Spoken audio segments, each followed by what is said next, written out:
السلام علیکم ناظرین، میں ہوں تنویر طاہر اور آپ دیکھ رہے ہیں YouTube channel info T V official. ناظرین، آپ کو آگاہ کرتے ہیں کہ شہباز شریف کا جو 2 روزہ دورہ ہے ترکی،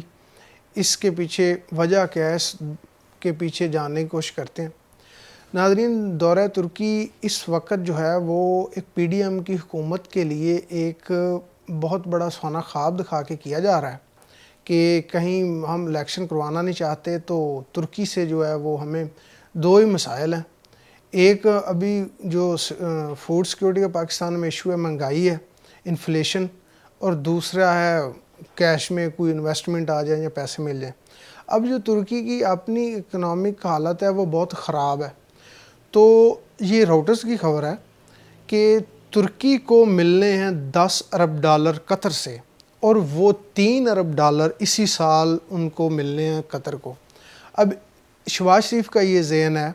کہ اس سے کوئی پیسے میں مل جائیں یا کوئی بزنس مین جو ہے وہ ترکی کا ادھر آ کے سی پیک میں یا کسی اور فیلڈ میں انویسٹمنٹ کرے۔ اور جو دوسری بڑی چیز ہے اس کے پیچھے وہ یہ ہے کہ جب ساکھ ڈار امریکہ گئے تھے تو انہوں نے وہاں سے اپنے جو آقا ہیں ان سے کہیں نہ کہیں سے یہ اجازت لے کے اشارہ دے کر آئے تھے کہ ہم روس سے تیل اور گندم خریدیں گے۔ اب جب روس کو پتہ تھا ان کا کہ یہ کس طرح کے لیڈر ہیں، یہ اپنے پاؤں میں تو کھڑے نہیں ہو سکتے، تو لیکن یہ ہمارے ساتھ کیا ہیں گے، ان کے ایک سینیٹر نے اگلے ہی دن بیان ادھر سے آ گیا کہ یوکرین کو پاکستان جو ہے وہ جو اٹامک یورینیم وغیرہ جو ہے وہ دے رہا ہے، یعنی کہ وہ ادھر کی بات ادھر ہی ٹھپ ہوگی۔ اب ان کو پتہ ہے کہ اقوام متحدہ کے تعاون سے جو گلوبل فوڈ سیکورٹی کا ایشو بنا ہوا ہے، جو سیکریٹری انطونیو گترس یو این کے، انہوں نے رشیا کے جو صدر ہیں ولادیمیر پیوٹن، ان سے گرین ایکسپورٹ ڈیل کی تھی کہ جو فوڈ کرائسس کو دنیا میں ختم کرنے کے لیے جو روس ہے وہ اور یوکرین سے جو گرین ہے، گندم ہے، وہ ایکسپورٹ ہوگی نیڈی سٹیٹس جن ریاستوں میں یہ ضرورت ہے۔ اب جو ہے ان کو کوئی کنسرن ان کے جو ہے ڈیپ سٹیٹ کے پیدا ہو گئے اور انہوں نے قدغن لگانی شروع کر دی۔ پیوٹن نے انہوں نے کہا کہ ہم یہ ٹریڈ کو کیری آن نہیں کریں گے، لہٰذا جو طیب اردگان ترکی کے صدر ہیں انہوں نے بیچ بچاؤ کروا کے اس جو گندم کی ایکسپورٹ ہے اس کو کنٹینیو رکھا۔ تو ان کو یہ ہے کہ طیب اردگان سے کہیں نہ کہیں جو ہے وہ یہ بات انڈائریکٹلی اگر روس کو کنوے کر دیں کہ پاکستان کے ساتھ کوئی ہاتھ بٹائیں، ان کو گندم دیں، کوئی آئل دیں، کیونکہ پی ڈی ایم کو اب خطرہ ہے، عوام کو کوئی نہ کوئی چیز تو دینی ہے الیکشن میں آنے کے لیے۔ تو ایک سیکیورٹی کا بھی ایشو ان کو یہ ہے کہ جو ریسنٹلی جو ولیم برن سی آئی اے امریکہ کے جو چیف ہیں وہ، اور جو روس کے سپاہی چیف ہیں سرگئی نرشکن، ان کی بھی ملاقات ہوئی ہے۔ تو یہ ایک خبر تھی جو ہم نے اس کو ضروری سمجھا کہ آپ تک پہنچا دیں دورہ ترکیہ کے حوالے سے۔ اور جو ارشد شریف صاحب کے حوالے سے یہ خبر ہے کہ یہ راگ لاپا جا رہا ہے اور واویلا کیا جا رہا ہے۔ اب جو سب سے جمہوری پارٹی بننے کی کوشش کرتی ہے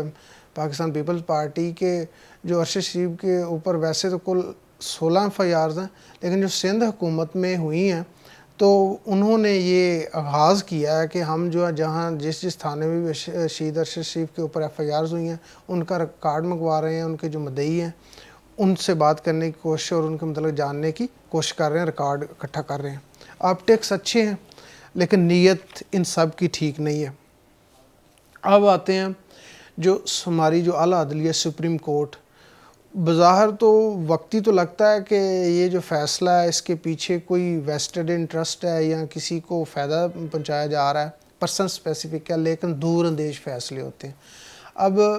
جو فیصل وابڈہ ہیں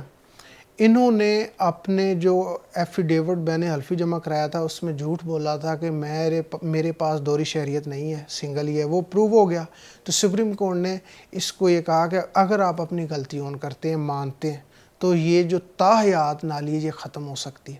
تو فیصل وابڈہ نے اس کو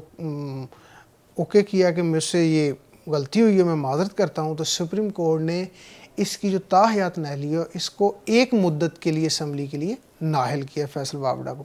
اب اس بنیاد کے اوپر جو اپوزیشن ہے، کرپٹ مافیا، وہ یہ عمارت تعمیر کرنے کی کوشش کر رہی ہے کہ یہ جس طرح نواز شریف ہے یہ فیصل وابڈا کی طرح ہی اس کا کم بیک ہو جائے، اور ہم کہیں گے دیکھیں فیصل وابڈا کو تو آپ نے جو ہے وہ چھوٹ دے دی ہے، سپریم کورٹ کو بلیک میل کریں، اس کو آرگو کریں اپنی کیس میں، تو آپ بھی اپنے جو آپ نے کرپٹ ہیں، آپ نے جو فرجری کی ہوئی ہے ڈاکومنٹس میں، آپ نے جھوٹ بولا ہوا ہے طرح طرح کا، ابھی لاہور ہائی کورٹ میں بول کے گئے ہیں، سپریم کورٹ میں بولا ہوا ہے، پارلیمنٹ قومی اسمبلی میں ایز اے وزیر اعظم نواز شریف نے بولا ہوا ہے، تو آپ بھی آئیں، آگے اپنی غلطی کو مانیں کہ ہاں ہم نے یہ کام غلط کیا ہے، معذرت کرتے ہیں، تو اعلیٰ عدلیہ ہے، چلو اب کوئی تو اخلاقی جرت تو کرے نا، ایسے ٹویسٹ تو نہ کریں، کسی بھی کوئی بھی فیصلہ اعلیٰ عدلیہ کی طرف سے آتا ہے اس کو آپ اپوزیشن جو ہے وہ اپنے ساتھ ملانے کی کوشش کرتی ہے، اور ایک طریقے سے ایک ہمارے جو جسٹس کا نظام جو پہلے ہی وہ 130 سے اوپر ہے دنیا میں، تو اس کے اوپر جو کہیں سے اگر کوئی ٹھنڈی ہوا آ رہی ہے تو اس کے اوپر بھی چڑھائی کی کوشش کرتے ہیں۔ تو یہ خبریں تھیں جو آپ تک پہنچانی تھی، اور اب دیجیے تنویر طاہر کو اجازت، اور دیکھتے رہیے ہمارا YouTube channel info T V official. اللہ حافظ۔